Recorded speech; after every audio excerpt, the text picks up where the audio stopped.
Hello dear students. तो आज हम लोग नया चैप्टर 8th चैप्टर स्टार्ट कर रहे हैं साइंस का, जिसका नाम है सेल स्ट्रक्चर एंड फंक्शन। ठीक है। तो ये सेल वर्ड क्या है, ये होता क्या है, इसके स्ट्रक्चर्स क्या है, इसके फंक्शन क्या है, इसके काम क्या है, इन सारी चीज़ों को हम लोग इस चैप्टर में समझेंगे। तो जैसा कि आप अपने चारों तरफ आसपास देखते होंगे कि कुछ चीज़ें दिखती हैं, कुछ जो होती है लिविंग होती हैं, कुछ नॉन लिविंग होती है ना। किसी बहुत सारे चीज़ों में जान होती है, बहुत सारे थिंग्स में जान या लाइफ नहीं होती है। तो जिनमें लाइफ होती है उनको हम लोग लिविंग बोलते हैं, जिनमें लाइफ होती है उसमें लिविंग बोलते हैं, जिसमें लाइफ नहीं होती है उसको नॉन लिविंग बोलते हैं। जैसे कि लाइफ जिसमें होता है प्लांट हो गया, एनिमल हो गया या इंसेक्ट हो गया, इस तरह के।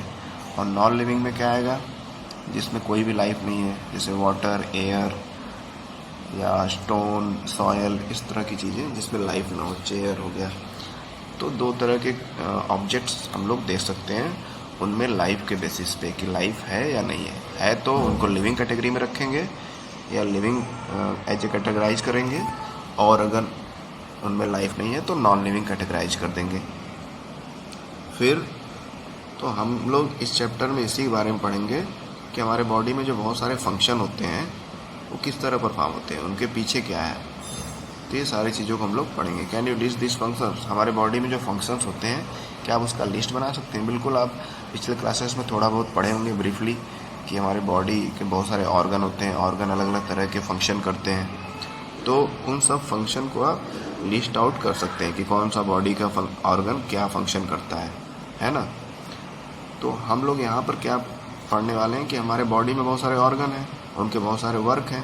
जैसे स्टमक का काम है डाइजेशन, आई का काम है हमारा, या मतलब आई से वॉच करते हैं हम लोग, देखते हैं, हमारा विजन का फंक्शन काम करता है वहाँ पर।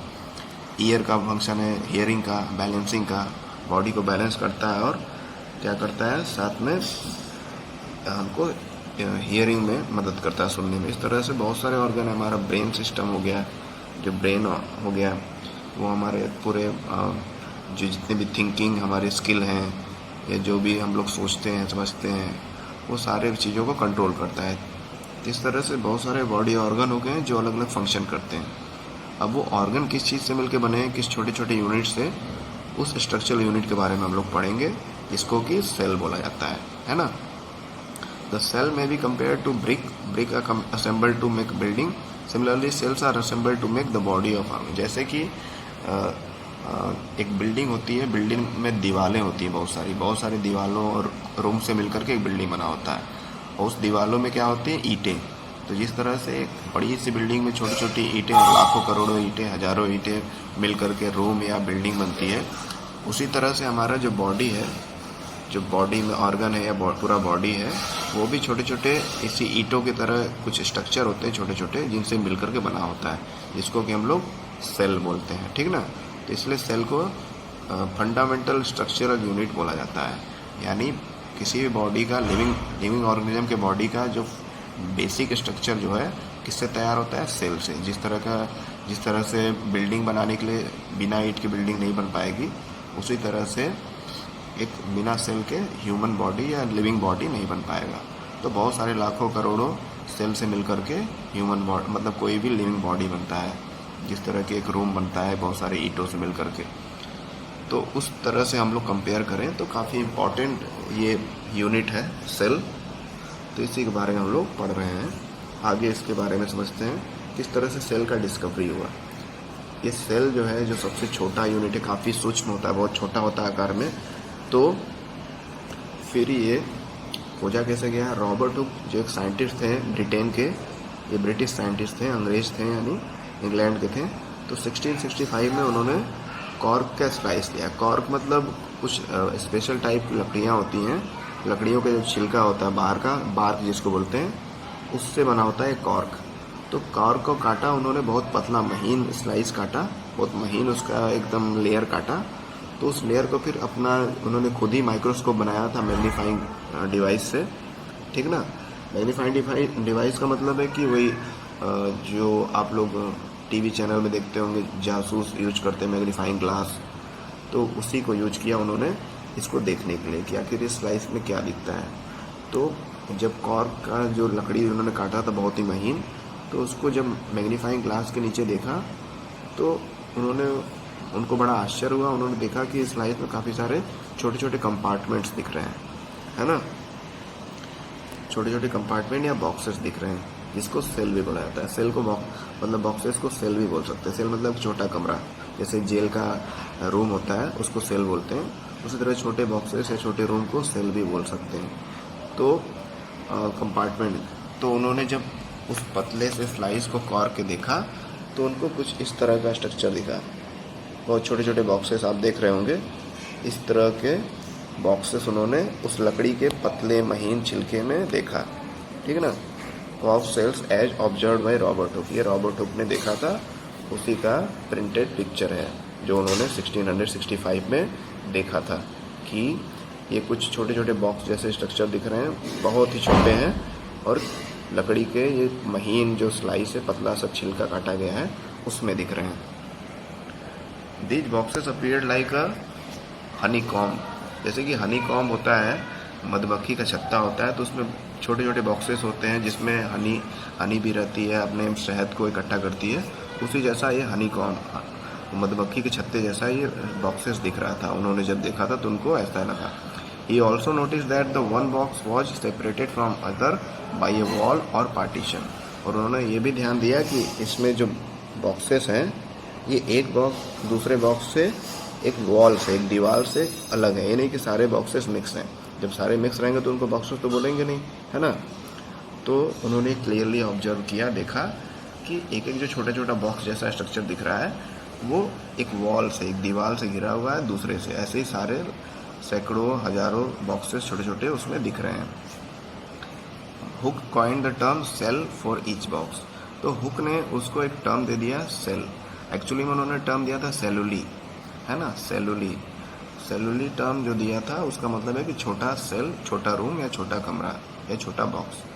फिर उसी को फिर बाद में नाम चेंज करके सेल कर दिया गया। तो अल्टीमेटली बोला जाता है कि रॉबर्ट हुक ने ही सेल वर्ड दिया था। What Hooke observed as boxes or cells in the cork were actually dead cell. जो उन्होंने देखा था रॉबर्ट हुक ने, जो बॉक्स के अंदर उन्होंने जो बॉक्स के मतलब कॉर्क के अंदर जो बॉक्सेस जैसे स्ट्रक्चर देखे थे या जिनको सेल बोला था उन्होंने, वो एक्चुअली में क्या थे, डेड सेल। डेड सेल क्यों? क्योंकि वो लकड़ी को काट कर, वुड, एक कॉर्क एक तरह का लकड़ी होता है, मतलब पेड़ होता है, लेकिन उसको सूखा हुआ लकड़ी था, उसको काटे थे उन्होंने, उसको बहुत महीन सा काट करके उसको देखा था मैग्नीफाइंग ग्लास में, तो उनको ये स्ट्रक्चर दिख रहा था। तो सूखा हुआ लकड़ी में सेल तो जिंदा रहता नहीं है, वो डेड हो जाता है प्लांट, इसलिए उसके सेल्स भी क्या रहेंगे, डेड। तो उन्होंने जो ये माइक्रोस्कोप में अपने देखा था, सेल तो था लेकिन कैसा था, सेल था, dead cell. Cells of living organism could be observe only after the discovery of improved microscope. अब ओवरऑल सेल की शुरुआत तो होगी, मतलब सेल के बारे में, सेल तो सबके बॉडी में होता है, लेकिन सबसे पहले खोजने का क्रेडिट किसको जाता है, रॉबर्ट हुक को, लेकिन उन्होंने डेड सेल खोजा। और लिविंग सेल को देखना है, मतलब जो जिंदा सेल है उसको देखने के लिए बहुत सारे क्या करने पड़ेंगे, इम्प्रूव्ड माइक्रोस्कोप। जब इम्प्रूव माइक्रोस्कोप टेक्नोलॉजी डेवलप हुआ, माइक्रोस्कोप बहुत सारे अच्छे एडवांस बनने लगे, फिर उसके बाद उस एडवांस माइक्रोस्कोप की हेल्प से फिर लिविंग सेल को भी देखा जाने लगा। Very little was known about the cell for the next 150 years after Robert Hooke's observation. तो जो रॉबर्ट हुक उन्होंने सेल को खोजा था, उसके लगभग 150 साल बाद, 150 साल, ठीक है ना, 150 साल तक, मतलब वही उनका थ्योरी फेमस था, क्योंकि उस 150 सालों में कोई और डिस्कवर या कोई और सेल नहीं देखा था। मतलब तब तक कोई नया उतना ज़्यादा एडवांसमेंट नहीं हुआ था और माइक्रोस्कोप उतना हाई क्लास का नहीं बना था कि लिविंग सेल को देखा जाए। Today we know a lot about cell structure and function because of the improved microscope having high magnification. तो आज जो हम लोग बहुत सारे सेल्स के बारे में जानते हैं, सेल के अंदर के स्ट्रक्चर के बारे में जानते हैं, उसके फंक्शन के बारे में जानते हैं, तो ये सारी चीज़ें हम लोग को किस चीज़ों से पता चली है, वो हम लोग को पता चली इम्प्रूव माइक्रोस्कोप से। जैसे जैसे टेक्नोलॉजी बदला कई सालों में, कई 100 सालों में, तो उससे क्या हुआ कि हम लोग को डिटेल स्टडी मिलने लगा है, डिटेल हम लोग जानकारी प्राप्त करने लगे सेल के बारे में कि सेल कैसा होता है, लिविंग सेल कैसा होता है, और उसके फंक्शन क्या है, उसके अंदर के जो पार्ट्स हैं उसके क्या फंक्शन है। तो ये सब इम्प्रूव्ड माइक्रोस्कोप से, जब एडवांस माइक्रोस्कोप आने लगे तब उससे ये संभव हो पाया। हाई मैग्नीफिकेशन का मतलब है कि बहुत ज़्यादा पावरफुल, जिसमें अंदर के स्ट्रक्चर, जो सेल के अंदर के छोटे छोटे, सेल से भी छोटे स्ट्रक्चर जो हैं उनको भी देख पाना। तो उसके लिए मैग्नीफिकेशन क्या चाहिए, हाई। तो हाई पावर में यानी उनका डिटेल स्ट्रक्चर बहुत ही क्लियर दिख सकता है हाई मैग्नीफिकेशन माइक्रोस्कोप में। फिर यहाँ पर क्या है, हम लोग आते हैं सेल के बारे में। Both the brick in a building and cell in a living organism are basic structural unit. जिस तरह से बिल्डिंग बना होता है बहुत सारे ईंटों से, उसी तरह हमारा बॉडी जो बनाता है किसी भी लिविंग ऑर्गेनिज्म का, वो भी बहुत सारे सेल से बना होता है। यानी दोनों के स्ट्रक्चर को बनाने में सेल का बहुत इंपॉर्टेंट रोल है। जैसे बिल्डिंग को बनाने में ब्रिक का इंपॉर्टेंट रोल है, उसी तरह से लिविंग ऑर्गेनिज्म के बॉडी को बनाने के लिए सेल का बहुत ज़्यादा इंपॉर्टेंस है। दैट्स वाई सेल को बेसिक स्ट्रक्चरल यूनिट बोला जाता है। स्ट्रक्चर बनाने में सबसे मूल चीज़, सबसे मेन चीज़ सेल ही है। द बिल्डिंग थ्रू दो built of similar bricks have different designs, shape and sizes. Similarly, in the living world, organisms differ from one another, but all are made up of cells. तो जिस तरह से ईंटें होती हैं एक बिल्डिंग में, बहुत सारी ईंटें जो होती हैं सेम होती हैं, सिमिलर साइज़ की होती हैं, या कुछ अलग अलग डिज़ाइन की होती है, शेप की, साइज़ की होती हैं, कलर की होती हैं, है ना। तो वो जिस तरह से बिल्डिंग में बहुत सारे तरह के ईंटें होते हैं, उसी तरह हमारे लिविंग ऑर्गेनिज्म जो होते हैं, जितने भी जंतु हैं लिविंग, उनमें भी क्या होता है, अलग अलग तरह के शेप के, साइज के सेल्स पाए जाते हैं, और उन्हीं से मिलकर के वो लिविंग ऑर्गेनिज्म का बॉडी बना होता है ना। Cells in the living organism are complex living structure unlike non living brick. जो ब्रिक्स होती हैं, जो ईंटें होती हैं, वो तो काफ़ी सिंपल होती हैं ओवरऑल देखा जाए तो, उनका स्ट्रक्चर या शेप काफ़ी सिंपल होता है। लेकिन जो सेल्स होते हैं लिविंग ऑर्गेनिज्म में, उनका शेप जो है काफ़ी कॉम्प्लेक्स होता है, मतलब काफ़ी डिफ़िकल्ट या बहुत ही पेचीदा होता है कह सकते हैं, ठीक ना। तो हम लोग एक कंपैरिजन कर रहे हैं कि जैसे बिल्डिंग में ईंटें हैं, वैसे हमारे बॉडी में भी सेल्स होते हैं, लिविंग ऑर्गेनिज्म के बॉडी में, कोई भी लिविंग ऑर्गेनिज्म हो, प्लांट हो, एनिमल हो, ह्यूमन हो।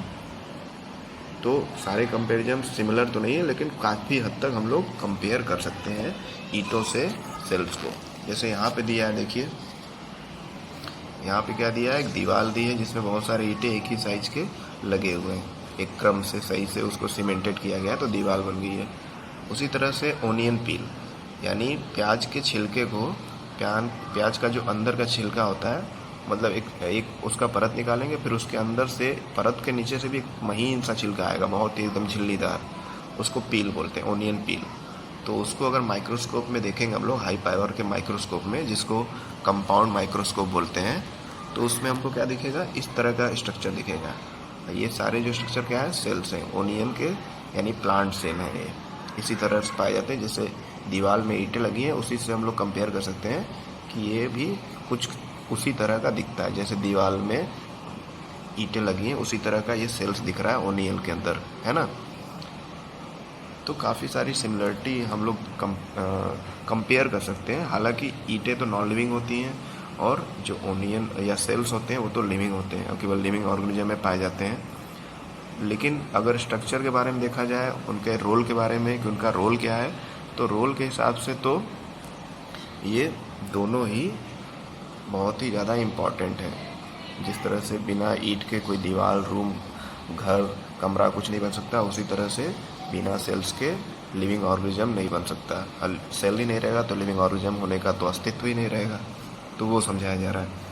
फिर the egg of an hen represent a single cell and is big enough to be seen by the unaided आई।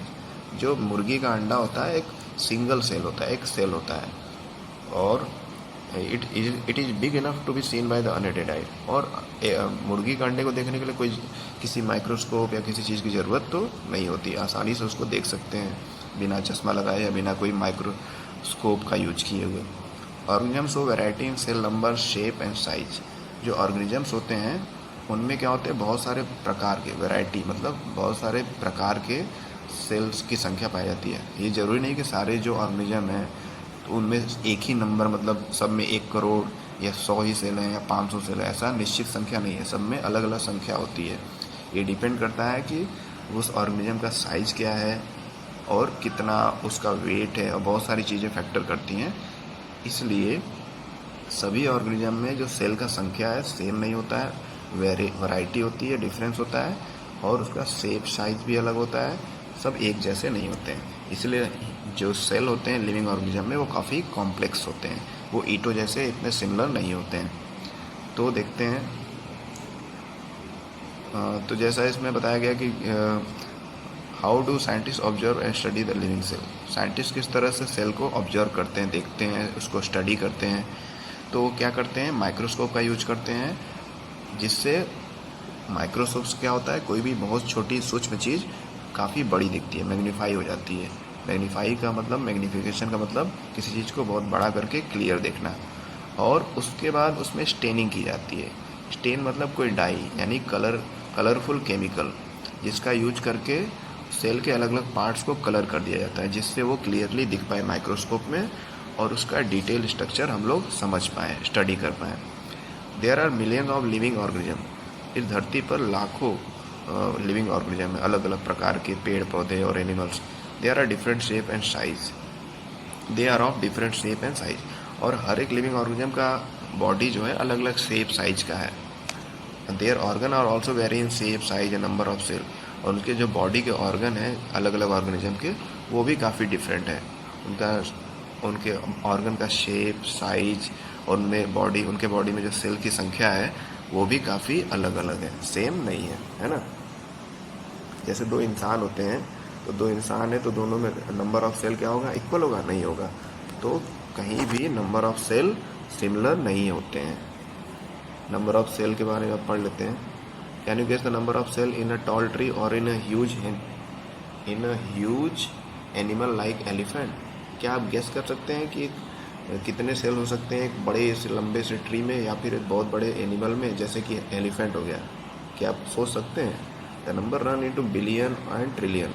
तो संख्या जो है असीमित होगी, असंख्य जैसी हो सकती है, यानी अरबों खरबों में या उससे भी ज़्यादा जो संख्या हो सकती है, जिसको हम लोग कैलकुलेट फिलहाल नहीं कर सकते हैं तुरंत, उतनी भी हो सकती है संख्या, या उससे भी ज़्यादा हो सकती है। तो हम लोग किसी भी ऑर्गेनिज्म के अंदर कितने सेल है वो गेस नहीं कर सकते या बता नहीं सकते हैं, क्योंकि सभी एनिमल में बहुत ज़्यादा सेल्स होते हैं, इतने माइन्यूट होते हैं, छोटे छोटे होते हैं कि उनको गिन पाना असंभव है। Human body has trillions of cell which vary in shape and size. जैसे हम इंसानों के बॉडी में ट्रिलियन ऑफ सेल होते हैं, यानी खरबों से भी ज़्यादा सेल्स होते हैं। कई खरब मतलब अरब मतलब होता है 100 करोड़, फिर उसका भी उससे भी ज़्यादा होता है खरब, बिलियन के भी आगे होता है ट्रिलियन। तो इस तरह से बहुत सारे सेल्स हमारे बॉडी में होते हैं, उनका शेप साइज अलग होता है, और different group of cell perform variety of function. और बहुत सारे जो सेल्स के ग्रुप होते हैं, जैसे सेल तो बहुत सारे हैं, अरबों खरबों में, उससे भी ज़्यादा है, तो कुछ सेल्स जो अपना ग्रुप बना लेते हैं और ग्रुप बना के कुछ पार्टिकुलर फंक्शन करते हैं, जिसको हम लोग क्या बोलते हैं, टिश्यू। ठीक है, टिश्यू के बारे में फिलहाल नहीं पढ़ना है, बस इतना जान लेना है। अब बिलियन इज 1000 मिलियन।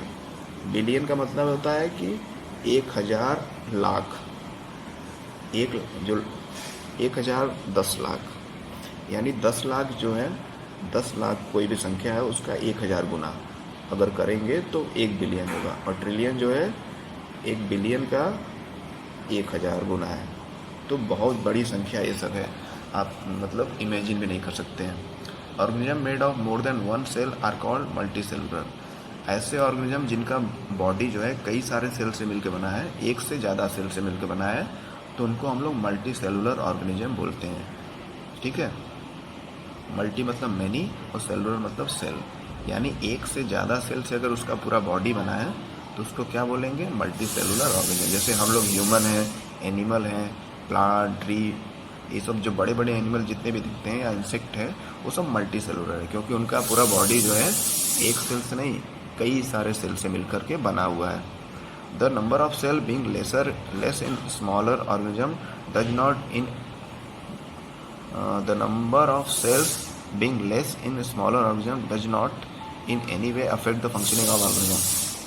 तो जैसा कि जो सेल्स की संख्या है छोटे ऑर्गेनिज्म में कम हो सकती है, लेकिन उससे कोई ज़्यादा फर्क नहीं पड़ेगा। पूरा फंक्शन जो होगा उस छोटे भी ऑर्गेनिज्म का वो रेगुलेट होगा, वो सही से होता रहेगा। ठीक है ना। You will be surprise to know that an organism with billion of cell begins life as a single cell. कोई भी ऑर्गेनिज्म जब स्टार्ट होता है, पैदा होता है, तो उसका स्टार्टिंग कहाँ से होता है? एक सिंगल सेल से होता है ना। और फिर वो सिंगल सेल से बढ़ते बढ़ते मिलियन, बिलियन, ट्रिलियन सेल में चेंज हो जाता है। तो इसीलिए बोला जाता है कि जो लाइफ है स्टार्ट होता है एक सिंगल सेल से, और बेसिक स्ट्रक्चर जो स्टार्ट होता है किसी भी लिविंग ऑर्गेनिज्म का वो सेल से है।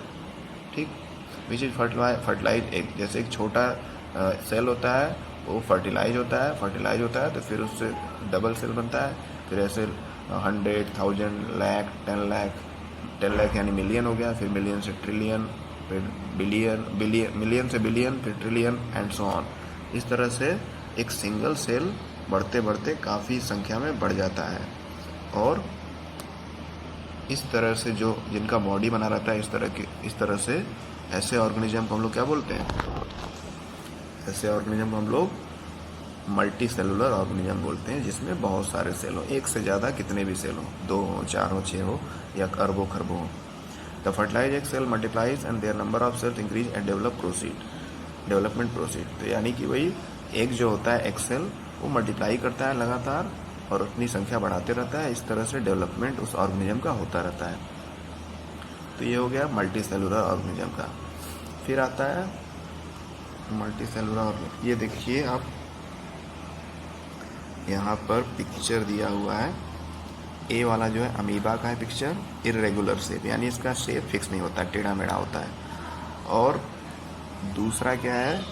ये पैरामीशियम का स्ट्रक्चर है, पैरामीशियम। अब ये कैसे ऑर्गेनिज्म है? ये जो पिक्चर में दिख रहा है ये सिंगल सेल, यानी ये ऐसे ऑर्गेनिज्म है इनका पूरा बॉडी एक सेल से ही बना है। ठीक ना। अभी तक तो हम लोग पढ़ रहे थे कि सेल अलग होता है, मतलब सेल होता है और सेल से किसी ऑर्गेनिज्म का बॉडी बनता है। ठीक। और अभी हम लोग पढ़े थे कि बहुत सारे सेल से मिलकर बना रहे अगर बॉडी, तो उसको मल्टी सेलुलर बॉडी बोलते हैं, मल्टी सेलुलर ऑर्गेनिज्म बोलते हैं। और जहाँ पर एक ही सेल है, मतलब वो सेल भी है और वही बॉडी का भी काम कर रहा है, तो ऐसे ऑर्गेनिज्म को हम लोग यूनिसेलुलर ऑर्गेनिज्म बोलते हैं। Single celled organism are called unicellular, यानी एक सिंगल सेल है, वो सेल का भी काम कर रहा है, साथ में वो एक ऑर्गेनिज्म की तरह बिहेव भी कर रहा है। तो ऐसे ऑर्गेनिज्म को या ऐसे सेल्स को यूनिसेलुलर बोलते हैं। जैसे अमीबा, पैरामीशियम, यूग्लिना और प्लाज्मोडियम, ऐसे बहुत सारे एग्जाम्पल हैं यूनिसेलुलर के। A single celled organism perform all necessary function that multicellular organism perform. जैसे कि एक ऐसा ऑर्गेनिज्म जिसमें लाखों करोड़ों सेल्स हैं, अरबों खरबों सेल हैं, उसमें जो बहुत सारे उसमें जो सेल हैं जितने फंक्शन करते हैं, वही सारे फंक्शन एक सिंगल सेल जो ऑर्गेनिज्म है, अभी जो हम लोग पढ़े थे अमीबा, पैरामीशियम, वो सारे फंक्शन इसके बॉडी में भी होते हैं। यानी कोई भी डिफरेंस नहीं है। फंक्शन जो होता है वो दोनों जगह रेगुलेट होता है, कंट्रोल्ड वे में होता है, चाहे किसी ऑर्गेनिज्म का बॉडी एक सेल से बना हो या बहुत सारे सेल से बना हो। ठीक है, सारे फंक्शन वो कैरी आउट होते रहते हैं। A single cell organism like amoeba captures and digest food respire. जैसे वो अमीबा का हम लोग अभी देखे थे पिक्चर पीछे पेज पर, तो उसमें क्या था कि वो क्या है, एक सिंगल बॉडी है, सिंगल सेल से बना हुआ एक सेल है सिंगल, और वो क्या करता है अपने प्रे को, अपने जो शिकार है उसको कैप्चर करता है, अपने फूड को, उसको डाइजेस्ट करता है अपने अंदर, फिर रेस्पिरेशन करता है। डाइजेशन के बाद क्या होता है? रेस्पिरेशन, है ना। हम क्लास 7 पे आप पढ़े होंगे कि खाना हम लोग खाते हैं, खाने के बाद फिर उसका रेस्पिरेशन होता है। रेस्पिरेशन से क्या होता है? खाना ब्रेक हो जाता है और एनर्जी बनता है हमारे बॉडी में, और वही एनर्जी हमारे बॉडी यूज करती है बहुत सारे फंक्शन को करने के लिए। फिर बचा हुआ जो वेस्ट है वो एक्सक्रीट कर देते हैं, बॉडी से बाहर निकल जाता है, और फिर इससे क्या होता है? एनर्जी जैसे बनती रहती है रेगुलरली, हम लोग फूड लेते रहते हैं, तो हमारा क्या होता है? ग्रोथ होता है, और फिर हम लोग रिप्रोड्यूस करते हैं, यानी फिर हमारे जैसे ही अगली जनरेशन आती है ना। यानी एक जनरेशन है, उनके भी बच्चे होते हैं, तो रिप्रोडक्शन होता है। तो ये सारा प्रोसेस होता रहता है।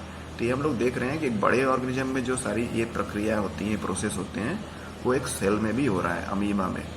तो वही यहाँ बोला जा रहा है कि एक जो सिंगल सेल का जो एक बहुत सारे मतलब बड़ा बॉडी, बड़ा ऑर्गेनिज्म परफॉर्म करता है फंक्शन, वो सारे फंक्शन एक सिंगल सेल में भी हो रहे हैं।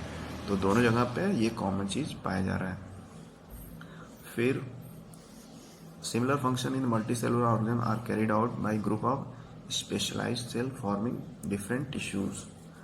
तो बहुत सारे जो मल्टी सेलुलर ऑर्गेनिज्म है जिसमें बहुत सारे सेल हैं, वो क्या करते हैं कि ग्रुप में वो सेल्स जो है कुछ फंक्शन को करते हैं जिसको हम लोग क्या बोलते हैं, tissue. Tissue in turn form organ. तो अगर हम लोग ऑर्डर में जाएं इसको, तो पहले आता है सेल जो सबसे छोटा होता है। सेल, बहुत सारे सेल जब ग्रुप में एक साथ मिलकर के कोई फंक्शन करते हैं बॉडी में, तो उससे बनता है टिश्यू। और टिश्यू बहुत सारे मिलकर के जब वर्क करते हैं तो उससे बनता है ऑर्गन, जैसा कि यहाँ लिखा हुआ है। और ऑर्गन बहुत सारे मिल के फंक्शन करते हैं तो उससे बनता है ऑर्गन सिस्टम। और ऑर्गन सिस्टम काफ़ी सारे मिलकर के काम करते हैं तो उससे क्या बनता है, एक बॉडी। ठीक, इस तरह से ये सेल का इंट्रोडक्शन दिया है कि किस तरह उनका सेल का नंबर होता है। अब नंबर के बेसिस पे दो कैटेगरी हैं, यूनिसेलुलर ऑर्गेनिज्म और मल्टी सेलुलर ऑर्गेनिज्म।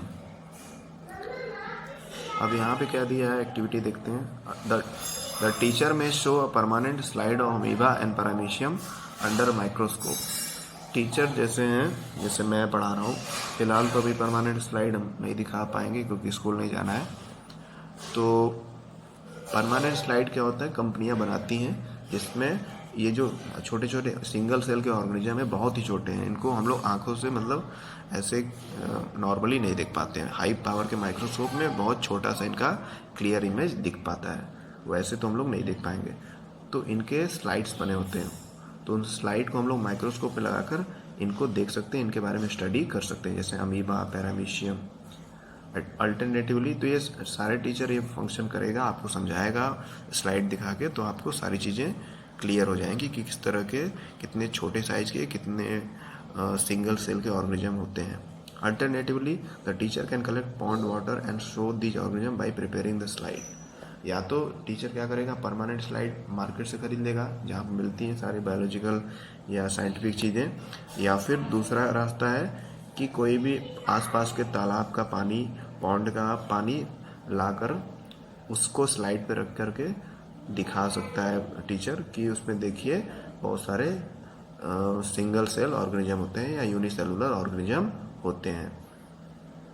तो लेकिन इसके लिए क्या ज़रूरी है, हाई पावर माइक्रोस्कोप, जिसको कि कंपाउंड माइक्रोस्कोप बोलते हैं, और साथ में कुछ और अपरेटस भी चाहते हैं, तभी ये संभव हो पाएगा। ऐसे ही हम लोग डायरेक्टली नहीं देख पाएंगे। फिर आता है शेप ऑफ सेल्स। तो सेल्स का शेप जो होता है, एक मिनट, हाँ ये क्या लगा हुआ है, हाँ तो 8.3 है, 8.3 एक कहाँ गया, फिगर 8.3 है, ये जो है फिगर 8.3 है। इसमें क्या दिया हुआ है, how do you define the shape of amoeba in the figure. Amoeba का शेप आप कैसे डिफाइन करेंगे, मतलब उसके बारे में क्या बता सकते हैं। You have may say that shape appears irregular. Amoeba का जैसा शेप आप देखेंगे तो बहुत ही अजीब सा है, ये देखिए टेढ़ा मेढ़ा है, एक फिक्स शेप नहीं लग रहा है, बहुत ही अजीब सा शेप है ना। तो इससे क्या हो रहा है, हम लोग यही बोलेंगे कि amoeba, the shape of amoeba is irregular. In fact amoeba has no definite shape, यानी इसका शेप फिक्स नहीं है, अनलाइक अदर ऑर्गेनिज्म। और ऑर्गेनिज्म के कंपैरिजन में इसका शेप फिक्स नहीं है। बहुत सारे ऑर्गेनिज्म होते हैं जिनका शेप फिक्स होता है, जैसे पैरामीशियम, उसके बगल में जो स्ट्रक्चर था, इसका शेप यही फिक्स रहता है ना, लेकिन इसका जो शेप है इरेगुलर है, फिक्स नहीं है। तो यानी यहाँ दोनों सिंगल सेल है, ये सेल ही है एक तरह से, और ऑर्गेनिज्म का भी काम कर रहे हैं। तो हम लोग देख सकते हैं कि सेल के शेप में काफ़ी अंतर रहता है। कुछ ऐसे सेल होते हैं जो इरेगुलर होते हैं, कुछ ऐसे सेल होते हैं जो फिक्स शेप होते हैं, है ना, वही इसमें बताया गया है। It keep on changing its shape, observe the projection of varying length protruding out of its body, these are called pseudopodia. अब इसको फिर से देख लेते हैं। देखिए ये अमीबा है और इसका शेप फिक्स नहीं होता, इसलिए बोला जाता है, जैसे कि आप मानेंगे कि बस इसी शेप का होता है अमीबा, तो वो गलत है। ये अमीबा जो है रेगुलरली अपना शेप चेंज करता रहता है, दैट्स वाई इसको इरेगुलर बोला गया है। नहीं तो अगर ये ऐसे ही रहता हमेशा, जैसे ये पोर्शन बना हुआ है, तब तो मान लेते कि ये भी फिक्स शेप है, लेकिन ये रेगुलरली अपना शेप चेंज करता रहता है, ठीक है। और ये जो निकला हुआ इसका पोर्शन है इसके सेल का, इसको सूडोपोडिया बोलते हैं। ये जो निकला हुआ पोर्शन है ये यहाँ से यहाँ तक ये जो निकला है ये सूडोपोडिया है। और ये जो सूडोपोडिया है जरूरी नहीं कि बॉडी के इसके सेल के इसी साइड से निकलेगा, ये यहाँ से भी निकाल सकता है, यहाँ से भी, कहीं से भी, जहाँ से इसका शिकार आएगा इसके आसपास, वहाँ से ये एक मतलब कैप्चर करने के लिए, अपने शिकार को पकड़ने के लिए उस साइड से सूडोपोडिया निकालेगा और यहाँ पर इसमें बंद कर लेगा, और फिर ये जो इसका सूडोपोडिया है बंद हो जाएगा। फिर मान लीजिए कि इधर ये अपने शिकार को बंद कर रहा है, तब से दूसरी तरफ से इसके बॉडी के पास कोई इसका शिकार आ गया छोटा सा, तो फिर उधर से सूडोपोडिया बन जाएगा। तो इसलिए सूडोपोडिया कहीं से भी बना सकता है बॉडी के किसी भी हिस्से से, इसलिए इसका बॉडी का शेप जो है फिक्स नहीं रहता है। और ये जो स्ट्रक्चर प्रोट्रूड करता है, प्रोट्रूड मतलब बाहर निकालता है, जिससे वो अपने शिकार को पकड़ पाए, उसको सूडोपोडिया बोलते हैं। Pseudo means false, podia means feet, यानी कि नकली पैर या नकली उसका हाथ कर सकते हैं, क्योंकि ये फिक्स तो होता नहीं है कि एक ही जगह से इसका हाथ पैर निकलेगा जो अपने शिकार को पकड़ेगा, ये कहीं से भी निकल सकता है उसके बॉडी के, इसलिए उसका बॉडी का शेप कभी भी फिक्स नहीं होता है। As you learn in class 7 में आप पढ़ चुके हैं शायद सूडोपोडिया के बारे में थोड़ा बहुत। This projection appear and disappear as amoeba moves और फीड। वही बोल रहा है कि ये जो सूडोपोडिया है कभी भी निकलता है इसके बॉडी के साइड से, मतलब उसके बॉडी का ही हिस्सा है, कभी बन जाता है, कभी भी ये गायब हो जाता है। डिपेंड करता है कि वो किसी चीज़ का शिकार कर रहा है, उसके आसपास भोजन है, फूड है कि नहीं। अगर फूड वगैरह नहीं है तो डिसअपीयर मतलब उसके बॉडी के अंदर वो फिर से वापस आ जाएगा नॉर्मल शेप में। लेकिन जैसे ही उसको कुछ मतलब स्विम करना रहेगा, मूव करना रहेगा, पानी में रहता है ये पॉन्ड वाटर में, तो मूव करना रहेगा तो वो सूडोपोडिया निकाल के स्विम भी करेगा, और चूँकि पानी में तो लगभग हर समय इसको मूव करना रहता है, तो सूडोपोडिया निकाला रहता है।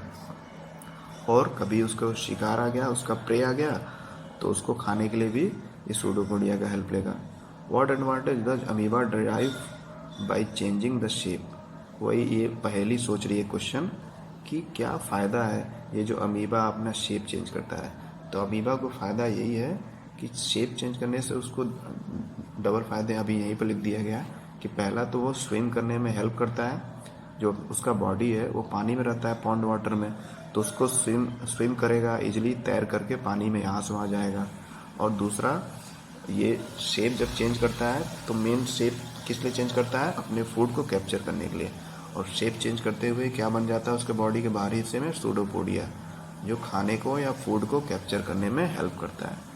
तो ये एडवांटेज है उसके बॉडी के शेप चेंज करने का, बिना मतलब का ये बॉडी अपना चेंज नहीं करता है। तो ये नेचर ने इसको बना दिया है इस तरह का इसका बॉडी कि कंटिन्यूसली ये चेंज करता रहता है।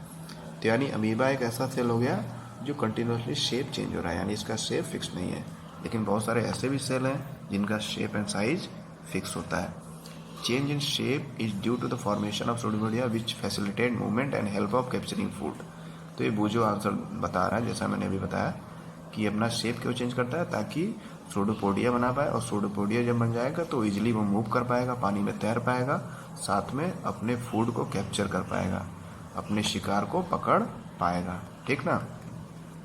अब उसके बाद और सेल्स का थोड़ा देख लेते हैं। और वाइट ब्लड सेल, हम लोग सेल्स ब्लड सेल्स के बारे में पढ़े थे, red blood cell, white blood cell, platelets. तो यहाँ पर वही दिया गया है कि वाइट ब्लड सेल या WBC जिसको बोलते हैं, ह्यूमन बॉडी में या ह्यूमन ब्लड में पाया जाता है, जो एक सिंगल सेल है। ये भी एक सिंगल सेल होता है ना। और ऐसे हजारों लाखों वाइट ब्लड सेल्स हमारे बॉडी में, हमारे बॉडी के ब्लड में होते हैं, which can change its shape. और वाइट ब्लड सेल्स भी क्या होते हैं, फिक्स शेप के नहीं होते, ये भी अपना शेप चेंज कर सकते हैं। बट वाइल WBC जो cell amoeba is full fleshed organism capable of independent existence. जैसे हमारी बॉडी में जो WBC ब्लड सेल्स हैं, वाइट ब्लड सेल्स, ये सेल की तरह काम करते हैं, सिंगल सेल होते हैं, है ना।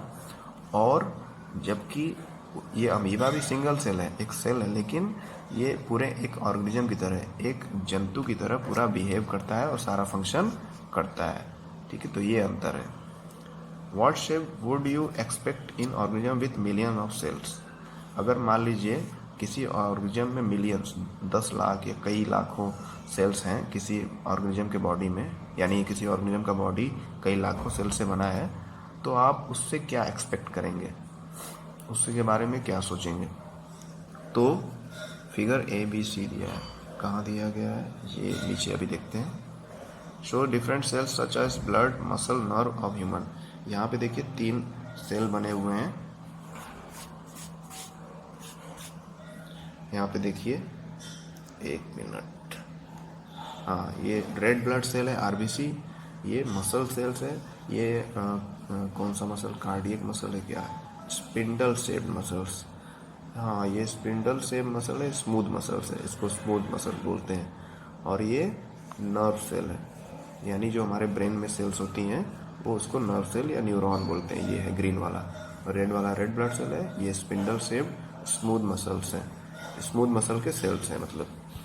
तो इस तरह से हम देख रहे हैं कि अलग अलग शेप के सेल्स हैं काफ़ी। हमारे एक ही बॉडी में कितने अलग प्रकार के शेप पाए जा रहे हैं सेल्स के, यानी सेल्स का जो शेप है काफ़ी वेरी करता है, इसकी काफ़ी वैरायटी है ना। The different shapes are related to their specific function. और इनका जो शेप बना है, नेचर ने बनाया है इनका शेप, ये जिस तरह के शेप इनके हैं वो शेप इसलिए बने हैं ताकि उनका एक पार्टिकुलर फंक्शन हो सके, है ना। इनकी ज़रूरतों के हिसाब से इन सब सेल्स का जो है शेप अलग अलग बना है। ठीक, 1 मिनट। तो इनके फंक्शन के बेसिस पर क्या किया गया है कि इनके सेल्स को अलग अलग शेप मिला है। जैसा इनका फंक्शन ये परफॉर्म करते हैं सेल्स, वैसा वैसा इनको शेप मिला है। Generally cells are round, mostly cells अधिकतर जो देखे जाते हैं बहुत सारे लिविंग ऑर्गेनिज्म में, प्लांट हो या एनिमल हो, तो उसमें किस तरह के सेल्स होते हैं। जनरली जो सेल्स होते हैं प्लांट या एनिमल्स में वो राउंडेड पाए गए हैं, मतलब लगभग गोले आकार के, ऑलमोस्ट गोले रहते हैं, स्फेरिकल या एलोंगेटेड, लंबे, जैसे ईंटों के जैसे रेक्टेंगुलर शेप के दिखते हैं। Some cells are long and pointed, कुछ सेल्स लॉन्ग होते हैं और पॉइंटेड, ये जैसे दिख रहा है लंबा थोड़ा है और पॉइंटेड, दोनों एंड में थोड़ा पॉइंटेड है। तो और क्या है, pointed at both and, they exhibit a spindle shape. तो इस तरह के शेप को स्पिंडल शेप बोला जाता है। जैसे ऐसे सेल जो लंबे होते हैं आकार में और उनके दोनों एंड, फ्रंट एंड और बैक एंड दोनों पॉइंटेड होते हैं, तो इन तरह के शेप को स्पिंडल शेप बोला जाता है। Cells sometime are quite long and some are branch like the nerve cell. कुछ जो सेल्स होते हैं काफ़ी लंबे होते हैं और कुछ ब्रांचिंग जैसे होते हैं, जैसे पेड़ों की शाखाएं होती हैं, वैसे यहाँ आप देख रहे हैं कि ये क्या है, नर्व सेल है, ब्रेन की सेल है जो, इसमें बहुत सारे ब्रांचिंग है। तो कुछ लंबे होते हैं, कुछ ऐसे ब्रांचिंग वाले होते हैं। अब इस ब्रांचिंग का भी कोई फंक्शन होगा, इसको हम लोग न्यूरॉन सेल बोलते हैं, जैसा मैंने पहले बता दिया। The nerve cell receive and transfer message thereby help to control and coordinate the working of different parts of the body. तो ये जो नर्व सेल आप देख रहे हैं न्यूरॉन सेल, तो एक रफ डायग्राम है, पूरा स्पेसिफिकली सही से डायग्राम नहीं बनाया ये। तो ये जो ब्रांचिंग है ये क्या करता है कि बहुत सारे बॉडी के अलग अलग हिस्सों से जो सिग्नल होते हैं, ब्रेन के सिग्नल होते हैं, वो पहुंचाता है, या ब्रेन तक, मतलब ब्रेन से बॉडी के हिस्से तक सिग्नल पहुंचाता है, इसे ब्रांचिंग, या फिर बॉडी के हिस्से से ब्रेन तक सिग्नल पहुंचाता है। इसी तरह से हम लोग चीज़ों को महसूस कर पाते हैं, कोई चीज़ को फटाक से कर पाते हैं, क्योंकि ब्रेन से सिग्नल पहुंचता है। तो हम लोग बोलते हैं, कुछ कोई शब्द हमारे माइंड में आएगा, तो जब तक ब्रेन से सिग्नल नहीं आएगा तब तक हमारा माउथ ओपन नहीं होगा और हम लोग बोलेंगे नहीं। तो ये सब ब्रांचिंग जो है इसी चीज़ में हेल्प करती है, ब्रेन के सिग्नल को, जिसको नर्व इम्पल्स बोलते हैं। आगे आप लोग पढ़ेंगे हायर क्लास में कि ब्रेन के सिग्नल को नर्व इम्पल्स बोलते हैं, और ये इम्पल्स जो है ट्रांसफ़र कैसे होते हैं, with the help of this branching. तो इसीलिए बोला गया है कि जो सेल्स के अलग अलग आकार हैं वो इसलिए बने हैं इस तरह, इसलिए इसको ये आकार मिला है क्योंकि उनका एक पार्टिकुलर फंक्शन है, ठीक ना। तो बॉडी के हर एक हिस्से में कंट्रोल और कोऑर्डिनेट कर पाते हैं। ये जो ब्रेन के सिग्नल होते हैं बॉडी के सभी हिस्सों में पहुंच जाते हैं, नर्व इम्पल्स, और उससे बॉडी क्या होता है, कंट्रोल होता है। क्योंकि ब्रेन का अगर सिग्नल सही से नहीं पहुंचता है किसी बॉडी के हिस्से में तो वो हिस्सा शून्य माना जाएगा, उसका रिस्पॉन्स नहीं मिलेगा। तो बॉडी को कंट्रोल और कोऑर्डिनेट करने के लिए ये ब्रांचिंग हेल्प करती है नर्व सेल की। Can you guess which part of the cell give its shape? Can you guess, sorry ये गिव नहीं गेस है। Can you guess which part of cell give its shape? Component of the cell enclose in a membrane. तो ये बोल रहा है इसमें यहाँ पे क्वेश्चन कि क्या आप गेस कर सकते हैं कि सेल का कौन सा हिस्सा है जो इसको शेप देता है। मतलब सेल तो है ही, उसका एक शेप हम लोग देख ही रहे हैं कि अलग अलग प्रकार के शेप होते हैं। मतलब सेल के शेप जो है बहुत सारे अलग टाइप के, एक ही जैसे नहीं है। तो इनका जो शेप होता है सेल का वो कौन डिसाइड करता है, आखिर कहाँ से ये शेप बन जाता है सेल का। और सेल के कंपोनेंट क्या है, सेल के अंदर क्या पाया जाता है, वो किस चीज़ से मिलकर बना है, किन किन पार्ट से मिलकर बना है। What are enclose in a membrane, cell के अंदर जो मेम्ब्रेन के अंदर चीज़ें हैं वो क्या है। तो ये सब माइंड में आपके क्वेश्चन आ सकता है। अभी तो हम लोग केवल ऊपर ऊपर से सेल का देख रहे हैं, सेल के अंदर का। अब हम लोग अगर सेल के बारे में बाहर से देख लेंगे तो हम लोग जानना चाहेंगे कि उसके अंदर क्या है, वो किस चीज़ से मिलकर बना है, इसका पार्टिकुलर शेप ऐसा ही क्यों हो जाता है अलग अलग केसेस में। तो ये सब सवाल आपके माइंड में उठ सकते हैं। This membrane provide shape to the cells of plant and animal.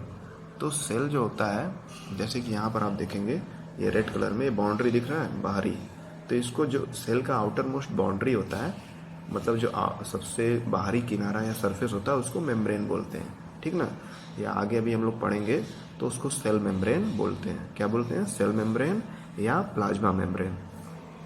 तो ये मेम्ब्रेन क्या है, एक तरह से बाउंड्री, एक तरह से सेल का बाउंड्री होता है और वही एक पार्टिकुलर शेप देता है सेल को कि सेल किस आकार का होगा, ठीक। और ये प्लांट हो या एनिमल सेल, दोनों में सेल मेम्ब्रेन पाया जाता है। फिर आता है सेल वॉल। सेल वॉल जो होता है, सेल मेम्ब्रेन के ऊपर भी एक और कवरिंग होता है, ये आप अभी पढ़ेंगे डिटेल में, ठीक है ना। तो सेल वॉल यानी सेल की दीवार। पहले तो सेल होगा, सेल की एक बाउंड्री हो, पहले एक सेल किसी भी शेप का होगा, मान लेते हैं सर्कुलर। फिर उसके बाहर एक बाउंड्री होगा पतला महीन सा, जिसको सेल मेम्ब्रेन बोलते हैं। फिर उस सेल मेम्ब्रेन के ऊपर भी सेल वॉल होगा, ठीक ना, जो काफ़ी मजबूत होता है, जो काफ़ी प्रोटेक्शन देता है, additional covering over the cell membrane in plant cell. और ये सेल वॉल जो होता है केवल प्लांट सेल में होता है, एनिमल सेल में नहीं होता है, ठीक ना। तो सेल जो है दोनों, चाहे प्लांट सेल हो चाहे एनिमल सेल हो, दोनों में सेल मेम्ब्रेन पाया जाता है, या जिसको प्लाज्मा मेम्ब्रेन बोलते हैं, जो आउटर मोस्ट बाउंड्री है सेल का। लेकिन उस प्लाज्मा मेम्ब्रेन के बाहर भी एक और कवरिंग होता है जिसको सेल वॉल बोलते हैं। ये सेल वॉल केवल प्लांट सेल में पाया जाता है, एनिमल सेल में नहीं, क्योंकि ये सेल वॉल जो है किससे बना होता है, सेलुलोज से, ठीक ना। और सेलुलोज किसमें पाया जाता है, केवल प्लांट्स में, एनिमल में सेलुलोज नहीं पाया जाता है। तो उसी सेलुलोज से बना होता है सेल मेम्ब्रेन प्लांट्स का, सॉरी सेल मेम्ब्रेन नहीं, सेल मेम्ब्रेन के ऊपर जो लेयर रहता है वो सेल वॉल रहता है, वो सेलुलोज से बना होता है। It gives shape and rigidity to these cells. Bacterial cells also have cell wall. तो ये जो सेल वॉल होता है, ये सेल वॉल क्या करता है, एक तो प्रोटेक्शन, बहुत ही मजबूती देता है सेल को प्लांट के, और साथ में इसको एक पार्टिकुलर शेप भी देता है। और कुछ बैक्टीरियल सेल में, बहुत सारे बैक्टीरिया के सेल में सेल वॉल पाया जाता है। अब ये जो सेल वॉल है, ये प्लांट सेल में जो पाया जाता है, इसका फंक्शन क्या है, इसका फंक्शन एक तो वही हम लोग पढ़ लिए कि इस मजबूती देता है, रिजिडिटी देता है, और साथ में क्या करता है, इसको शेप देता है।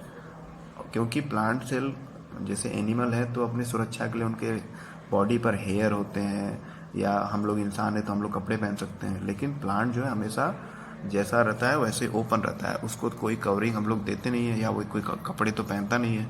तो उसके सेल्स को नेचर ने एक तरह का एक्स्ट्रा प्रोटेक्शन दिया है सेल वॉल दे करके, ताकि वो उसका सेल भी बचा रहे इतने धूप, गर्मी, जाड़ा, गर्मी, बरसात और जितने भी तरह के एनवायरमेंटल चेंजेस होते हैं सारे को वो झेलता है। इसलिए प्लांट के सेल में एक्स्ट्रा प्रोटेक्शन के लिए नेचर ने सेल वॉल का एक लेयर बनाया है जो सेलुलोज का बना होता है, ठीक ना। तो अभी हम लोग शेप ऑफ सेल्स तक